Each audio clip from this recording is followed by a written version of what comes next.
একটা মানুষ একজন গ্রাহক সে ঋণ পাওয়ার জন্য তার প্রয়োজনীয় ক্রাইটেরিয়া ফুলফিল করে কিনা, সে কি ক্রেডিট ওয়ার্থি কিনা। আরএফএল ওয়ারড্রপ, প্রিয় সব পোশাক যত্নে থাকবে আরএফএল ওয়ারড্রপে।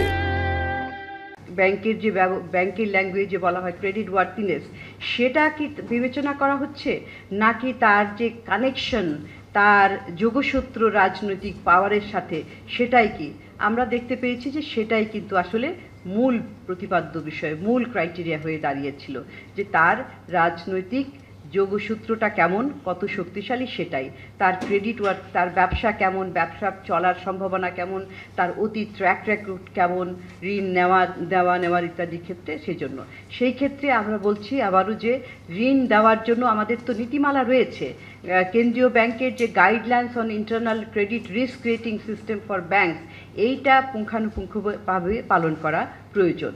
বিভিন্ন ব্যাংকগুলোতে একটা কোম্পানিকে বিশাল পরিমাণে ঋণ দেওয়া হয়ে থাকে, যে সিঙ্গেল বরোয়ার এক্সপোজার যে একটা নিয়ম আছে, যে একজন গ্রাহককে কত টাকা পর্যন্ত ঋণ দেওয়া যেতে পারে, সেইটার একটা উদাহরণ আমরা এখানে দেখলাম, তুলে ধরেছি যে এই জনতা ব্যাংকের যে ক্লায়েন্ট অ্যানোনটেক্স 10,000 কোটি টাকার ঋণ তাকে যখন দেওয়া হয়েছিল, সেইটা এই স্টেট ওন ব্যাংকের ক্যাপিটাল বেজের ওইটার 25% তার ওই ব্যাংকের। তো একজনের কাছে যদি এত 25% চলে যায়, তার তো আরও অন্যান্য গ্রাহক রয়েছে। তো সেই জন্যই আমরা বলছি যে এখানেও নীতিমালা রয়েছে, গাইডলাইন রয়েছে, সিঙ্গেল বরোয়ার এক্সপোজার লিমিটটা এটা স্ট্রিক্টলি ফলো করতে হবে।